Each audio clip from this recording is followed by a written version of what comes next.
नमस्कार, खबरों के इस बुलेटिन च तुहाडा स्वागत है। मैं हाँ कुसुम सोनिया। सब तो पहला चोणवीआं खबरां। प्रधानमंत्री नरेंद्र मोदी ने भारत और अमरीका की दोस्ती नूं विश्व कल्याण लई एक शक्ति दस्सिया। कहा कि उन्हां दा मिस्र दौरा भी भारत मिस्र के संबंधों में एक नवी ऊर्जा पैदा करेगा।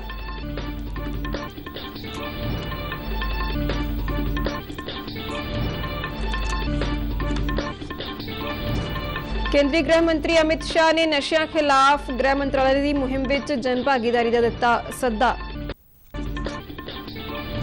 केंद्रीय खेड और युवा मामलों बारे मंत्री अनुराग सिंह ठाकुर वालों BSF कैंपस जलंधर विच नवे बने आधुनिक हॉकी एस्ट्रोटर्फ ग्राउंड का उद्घाटन। पंजाब सरकार नूं नौजवानों विच वध रही नशाखोरी की प्रवृत्ति नूं ठल पाउण लई खेड सभ्याचार नूं उत्साहित करन वल ध्यान देण दा दिता सुझाव। दक्षिण पश्चिम मानसून ने उत्तर भारत के कई सूबों में दस्तक दी। हिमाचल प्रदेश और उत्तराखंड में तेज बारिश कारण कई थावां ते हड़ वर्गे हालात बने। खराब मौसम कारण केदारनाथ की यात्रा अगले हुक्मां तक रोकी गई। हुण खबरां विस्तार नाल। प्रधानमंत्री नरेंद्र मोदी ने कहा कि भारत और अमरीका की दोस्ती विश्व कल्याण लई एक शक्ति है। इस नाल पृथ्वी होर बेहतर और मजबूत बनेगी। अमरीकी राष्ट्रपति जो बाइडन के एक ट्वीट के जवाब में मोदी ने कहा कि उन्होंने अमरीका फेरी दौरान हुई तरक्की इस संबंध नूं होर गूढ़ा करेगी।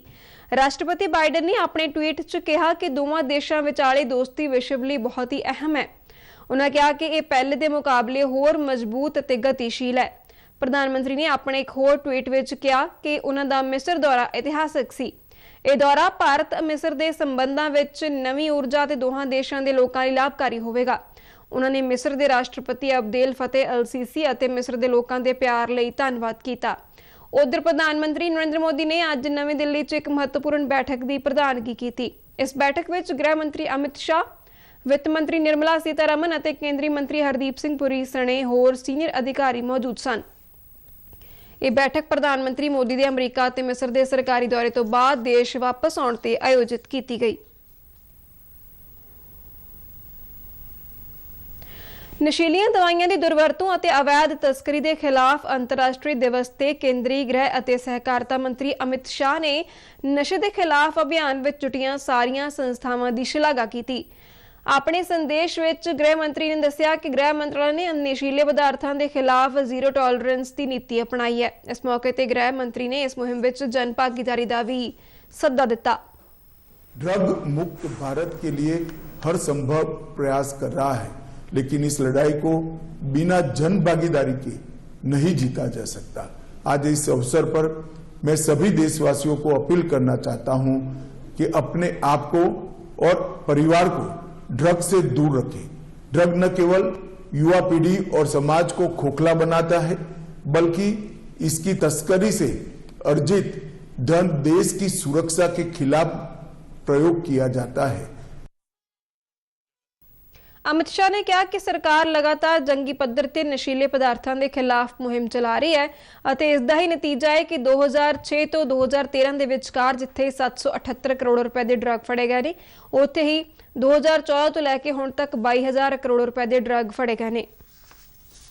ड्रग के विरुद्ध हमारी इस व्यापक और समन्वयित लड़ाई का ही असर है कि जहां 2006 से 13 में मात्र 768 करोड़ रुपए की ड्रग्स बरामद हुई थी, तो वहीं 2014 से 22 में लगभग 30 गुना बढ़कर 22,000 करोड़ की नशीली पदार्थ जब्त किया गया है।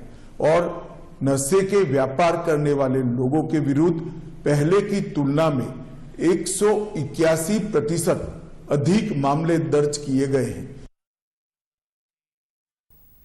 रक्षा मंत्री राजनाथ सिंह ने कहा कि पिछले 9 सालों में मोदी सरकार अंतरराष्ट्रीय पद्धर ते भारत का मान वधाउण विच भाईवाल बनी है। जम्मू में एक सुरक्षा सम्मेलन नूं संबोधन करते हुए उन्होंने कहा कि भारत जदों बोलदा है तो कौमांतरी भाईचारा उसनूं उत्सुकता नाल सुनना चाहुंदा है। राजनाथ सिंह सुरक्षा सम्मेलन में हिस्सा लैण अते जम्मू कश्मीर के राजनीतिक हालात की समीक्षा करने लई इस केंद्र शासित प्रदेश के एक दिन के दौरे ते ने। इस सम्मेलन का आयोजन जम्मू यूनीवर्सिटी के जनरल जोरावर सिंह हॉल में किया गया। इस सम्मेलन में साबका फौजी, लेखक, पत्रकार और होर सीनियर सुरक्षा माहिरां ने भी शिरकत की। ਇਹ ਸੁਰੱਖਿਆ ਸੰਮੇਲਨ ਪ੍ਰਧਾਨ ਮੰਤਰੀ ਨਰਿੰਦਰ ਮੋਦੀ ਦੀ ਅਗਵਾਈ ਵਾਲੀ ਸਰਕਾਰ ਦੀਆਂ 9 ਸਾਲਾਂ ਦੀਆਂ ਉਪਲਬਧੀਆਂ ਨੂੰ ਜਾਣੂ ਕਰਵਾਉਣ ਬਾਰੇ ਚੱਲ ਰਿਹਾ ਪ੍ਰੋਗਰਾਮ ਦਾ ਹਿੱਸਾ ਹੈ। ਕੇਂਦਰ ਵਿੱਚ ਮੋਦੀ ਸਰਕਾਰ ਦੇ 9 ਸਾਲ ਪੂਰੇ ਹੋਣ ਤੇ ਭਾਰਤੀ ਜਨਤਾ ਪਾਰਟੀ ਮਹੀਨਾ ਭਰ ਚੱਲਣ ਵਾਲੇ ਲੋਕ ਸੰਪਰਕ ਮੁਹਿੰਮ ਦੇ ਹਿੱਸੇ ਵਜੋਂ ਕਈ ਪ੍ਰੋਗਰਾਮ ਆਯੋਜਿਤ ਕਰ ਰਹੀ ਹੈ। ਕੇਂਦਰੀ ਖੇਡ ਅਤੇ ਯੁਵਾ ਮਾਮਲਿਆਂ ਬਾਰੇ ਮੰਤਰੀ ਅਨੁਰਾਗ ਸਿੰਘ ਠਾਕੁਰ ਨੇ ਅੱਜ BSF ਕੈਂਪਸ ਜਲੰਧਰ ਵਿੱਚ ਨਵੇਂ ਬਣੇ ਅਤਿਆਧੁਨਿਕ BSF ਹਾਕੀ ਐਸਟ੍ਰੋਟਰਫ ਗਰਾਊਂਡ ਦਾ ਉਦਘਾਟਨ ਕੀਤਾ। ਖੇਡ ਮੰਤਰੀ ਨੇ ਇਸ ਐਸਟ੍ਰੋਟਰਫ ਤੇ ਹੋਏ BSF ਦੇ ਜਵਾਨਾਂ ਦੇ ਪਹਿਲੇ ਦੋਸਤਾਨਾ ਮੈਚ ਦਾ ਰਸਮੀ ਤੌਰ ਤੇ ਪਹਿਲਾ ਸ਼ਾਟ ਖੇਡਿਆ।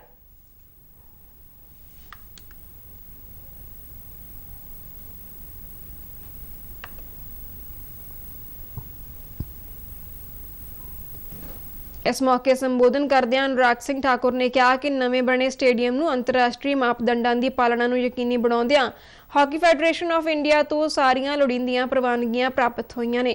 उन्होंने युवा मामले ते खेड मंत्रालय के सहयोग लई खुशी का प्रगटावा किया, जिसने इस ग्राउंड के विकास लई लोड़ींदी माली सहायता प्रदान की, जो कि खेडां दे बुनियादी ढांचे ते विकास लई सरकार की वचनबद्धता नूं दर्शाउंदा है। उन्होंने दस्सिया कि इस स्टेडियम का निर्माण खेलो इंडिया स्कीम तहत किया गया है, जिसकी कुल लागत 10 करोड़ रुपए है। तो जहां एक और डिफेंस के क्षेत्र में, देश की रक्षा सुरक्षा के क्षेत्र में इनकी बहुत बड़ी भूमिका है, वहीं पर खेलों में भी बहुत बड़ा योगदान है। और मैं तो ये कहूँगा कि सीमा सुरक्षा बल के सजग प्रहरियों द्वारा मुस्तैदी से जहां एक और अपनी ड्यूटी करने के कारण हम देशवासी अपने आप को सुरक्षित महसूस करते हैं, वहीं पाकिस्तान और भारत बांग्लादेश की बाउंड्री पर भी अंतर्राष्ट्रीय सीमाओं पर बहुत बेखूबी के साथ अपना जिम्मेदारी निभाते हैं। उन्होंने कहा कि ये BSF ਅਤੇ ਜਲੰਧਰ ਖੇਤਰ ਲਈ ਵਿਸ਼ਵ ਪੱਧਰੀ ਹਾਕੀ ਬੁਨਿਆਦੀ ਢਾਂਚੇ ਦੇ ਨਵੇਂ ਯੁੱਗ ਦੀ ਸ਼ੁਰੂਆਤ ਕਰੇਗਾ। अनुराग सिंह ठाकुर ने पंजाब की अमीर खेड विरासत का भी जिक्र किया, जिसने बेमिसाल एथलीट पैदा किए और भारत की खेड विरासत में महत्वपूर्ण योगदान पाया। उन्होंने कहा कि सरहदी सुरक्षा बल BSF वालों खेडों को उत्साहित करने लिए लगातार यत्न किए जाते हैं। इस मौके पर संबोधन करदे BSF के DG नितिन अग्रवाल ने दस्सिया कि BSF के खिडारियों ने 3 पद्मश्री और 17 अर्जुन पुरस्कार प्राप्त किए हैं। इन्होंने वक्-वक् राष्ट्रीय और अंतरराष्ट्रीय खेड मुकाबलों में भारत की नुमाइंदगी की है। इस मौके पर स्पैशल DG पश्चिमी कमान चंडीगढ़ के PV Rama Shastri, BSF Punjab frontier के IG अतुल फुलजले समेत BSF के होर अधिकारी ते नामवर खेड हस्तियां मौजूद सन। मगरों पत्रकारों नाल गलबात करदे अनुराग ठाकुर ने केंद्र सरकार वालों खिडारियों की सिखलाई लई जारी रकम धुर तक ना पुजण बारे कहा कि जेकर राज्य सरकार केंद्र वालों जारी कीतियां जांदियां सहूलतां नूं खिडारियों तक पुजदा नहीं करदी तां इसलिए वो खुद जिम्मेवार ने। जो डेवलपमेंट एथलीट है उनका भी बोर्डिंग लॉजिंग ट्रेनिंग सारा खर्चा भारत सरकार करती है और 25,000 रुपया महीना जेब खर्च अलग से देती है, इनके 3 लाख रुपया साल का। इसी तरह से जो हमारे खेलो इंडिया अकेडमीज़ हैं उनमें जो खिलाड़ी खेलते हैं उनके बोर्डिंग लॉजिंग ट्रेनिंग पे 5 लाख रुपया साल का खर्च और 1,20,000 रुपये जेब खर्च अलग से देती है। तो भारत सरकार की ओर से हज़ारों खिलाड़ियों को मदद भी की जाती है, प्रशिक्षित भी किया जाता है और आगे बढ़ने के अवसर भी मिल रहे हैं। अगर किसी राज्य में कोई कमी है तो राज्यों को उसमें सुधार करना चाहिए। एक होर सवाल के जवाब में उन्होंने कहा कि पंजाब सरकार नूं नौजवानों विच वध रही नशाखोरी की प्रवृत्ति नूं ठल पाउण लई खेड सभ्याचार नूं उत्साहित करने वाल ध्यान देण दी लोड़ है। G20 के बुनियादी ढांचा कार्य समूह की तीजी बैठक अज उत्तराखंड के टिहरी जिले के नरेंद्रनगर में शुरू हो गई है। टिहरी जिला प्रशासन ने बैठक की प्रस्तावित जगह और आस-पास के खेतरों की सुरक्षा के खास प्रबंध किए हैं। 3 दिनों तक चलने वाली इस बैठक में देश के बुनियादी ढांचे नाल संबंधित चुनौतियों ते विचार वटांदरा किया जाएगा। बैठक इस महीने की 28 तारीख तक चलेगी। इस विच G20 मैंबरों में 16 देशों के डेलीगेट सीधे तौर पर, जबकि 4 देशों के डेलीगेट वर्चुअल माध्यम राही हिस्सा लैणगे।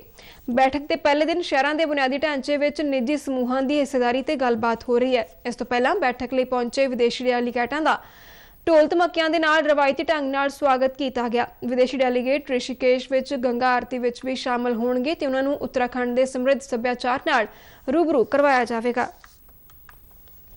पंजाब सरकार वालों पिंडां विच चुने हुए नुमाइंदियां नूं विकास कार्यां विच भाईवाल बनाउण दे नाल उन्हां दे सुझाव हासिल करन लई पिंड सरकार मिलनी करवाउण दा फैसला किया गया है।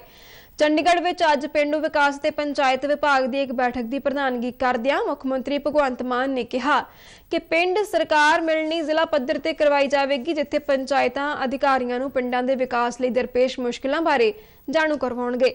उन्होंने कहा कि मिलनियां मालवे खिते विच 2 दिन जबकि दुआबा ते माझे विच 1-1 दिन करवाईयां जाणगियां, क्योंकि सूबे दे 60% पिंड मालवा खेतर विच पैंदे ने। अंतरराष्ट्रीय नशा विरोधी दिवस ते डेरा बाबा नानक विच श्री करतारपुर साहिब कॉरीडोर तो नशियां दे माड़े प्रभाव विरुद्ध एक जागरूकता रैली कड्ढी गई। गुरदासपुर दे deputy commissioner doctor Himanshu Agarwal दी अगवाई हेठ रैली विच शामिल लोकां ते अधिकारियां वल्लों नशियां नूं जड़ तों खत्म करन लई दीप जगा के सौं चुकी गई। इह रैली वख-वख पिंडां ते शहरां दे कई हिस्सिਆਂ विचों गुजरी। रैली विच विद्यार्थी, उन्हां दे मापे ते समाज सेवी संस्थावां दे वलंटियरां ने हिस्सा लिया।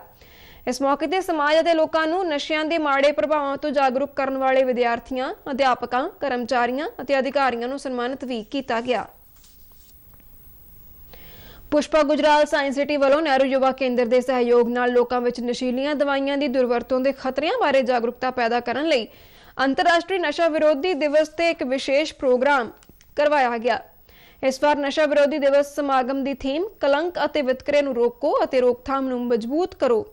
इस मौके ते साइंस सिटी के निदेशक डॉक्टर राजेश ग्रोवर ने कहा कि नशीले पदार्थों की तस्करी और नशीलियां दवाइयां की दुरवरतों नाल नजिठना भावें सरकार की जिम्मेवारी है, पर समाज भी इस विच वडमुला योगदान हो सकता है। समागम दौरान नेहरू युवा केंद्र के कलाकारां वालों इन्हां विषयां ते जागरूकता लई नुक्कड़ नाटक भी करवाया गया। दक्षिण पश्चिम मानसून ने मुंबई समेत उत्तर भारत के कई सूबों में दस्तक दे दी है।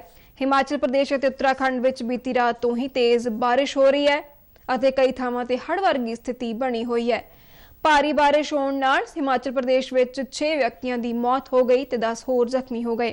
सूबे में कई रिहायशी इमारतां ते वाहनां नूं भी भारी नुकसान पहुंचण की सूचना है। हिमाचल प्रदेश और उत्तराखंड में तेज बारिश नाल जमीन धसण की भी सूचना है। इस दौरान हिमाचल प्रदेश के मंडी इलाके में भारी बारिश और बदल फटण कारण हालात बहुत खराब हो गए ने। पंडो मंडी राजमार्ग 4 मील तो 7 मील विचकार काफ़ी थावां ते टिगाण डिगण कारण राह बंद हो चुका है, जिसनूं खुलण विच अजे काफ़ी समा लगेगा। उत्थे इकवान तो अगे प्राशर नूं जाण वाली सड़क ते बनिया होया बागी पुल बदल फटण कारण बंद हो गया। बदल फटण कारण पहाड़ तो अचानक सारा पानी सड़क ते आ गया। प्राशर तो आ रही चंबा के विद्यार्थियों की एक बस और कई मोटर गड्डियां इस राह ते फसियां रहियां। हालांकि राहत वाली खबर यह है कि मंडी जोगिंद्रनगर राष्ट्रीय हाईवे ते जिहड़ा राह बंद सी वो फिलहाल खुल गया है। इस दौरान भारी बारिश के कारण केदारनाथ की यात्रा ते जा रहे यात्री राह विच फस गए ने ते हुण गौरीकुंड केदारनाथ पैदल मार्ग के उपरों पानी का बहाव तेजी नाल आ रहा है, जिस कारण यात्री उत्थे ही फसे हुए ने। फसे यात्रियों नूं गौरीकुंड विच होरनां थावां ते भेजिया जा रहा है। उत्तराखंड के सूबाई मौसम विभाग ने नैनीताल, चंपावत, पिथौरागढ़, बागेश्वर, देहरादून, टिहरी और पौड़ी जिलों समेत कई होर जिलों लई तेज बारिश की चेतावनी दिंदियां ऑरेंज अलर्ट जारी किया है। विभाग अनुसार गढ़वाल मंडल के पहाड़ी जिलों में अगले 2 दिनों दौरान तेज बारिश की संभावना है।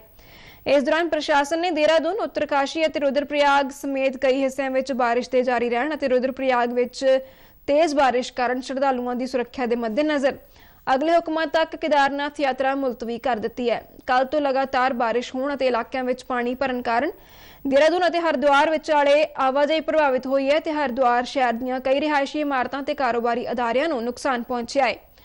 उत्तरकाशी जिले के पुरोला विच बिजली डिगण नाल एक व्यक्ति की मौत हो गई ते 3 होर जख्मी हो गए। खबरां दे बुलेटिन साडे दर्शक RNU DDK जलंधर के यूट्यूब चैनल, फेसबुक पेज और ट्विटर हैंडल से भी देख सकते हैं। बुलेटिन के अखीर में चुनवियां खबरां एक बार फिर तो। प्रधानमंत्री नरेंद्र मोदी ने भारत और अमरीका की दोस्ती को विश्व कल्याण लिए एक शक्ति दस्या। कहा कि उन्होंने मिस्र दौरा भी भारत मिस्र के संबंधों में एक नवी ऊर्जा पैदा करेगा। केंद्रीय गृह मंत्री अमित शाह ने नशियां खिलाफ गृह मंत्रालय की मुहिम में जन भागीदारी का दिता सद्दा। केंद्रीय खेड ते युवा मामलों बारे मंत्री अनुराग सिंह ठाकुर वालों BSF कैंपस जलंधर विच नवें बने आधुनिक हॉकी एस्ट्रोटर्फ ग्राउंड का उद्घाटन। पंजाब सरकार नूं नौजवानों विच वध रही नशाखोरी की प्रवृत्ति नूं ठल पाउण लई खेड सभ्याचार नूं उत्साहित करन वल ध्यान देण दा दिता सुझाव। ਅਤੇ ਦੱਖਣ ਪੱਛਮ ਮਾਨਸੂਨ ਨੇ ਉੱਤਰ ਭਾਰਤ ਦੇ ਕਈ ਸੂਬਿਆਂ ਵਿੱਚ ਦਸਤਕ ਦਿੱਤੀ। ਹਿਮਾਚਲ ਪ੍ਰਦੇਸ਼ ਅਤੇ ਉੱਤਰਾਖੰਡ ਵਿੱਚ ਤੇਜ਼ ਬਾਰਿਸ਼ ਕਾਰਨ ਕਈ ਥਾਵਾਂ ਤੇ ਹੜ੍ਹ ਵਰਗੇ ਹਾਲਾਤ ਬਣੇ। ਖਰਾਬ ਮੌਸਮ ਕਾਰਨ ਕੇਦਾਰਨਾਥ ਦੀ ਯਾਤਰਾ ਅਗਲੇ ਹੁਕਮਾਂ ਤੱਕ ਰੋਕੀ ਗਈ।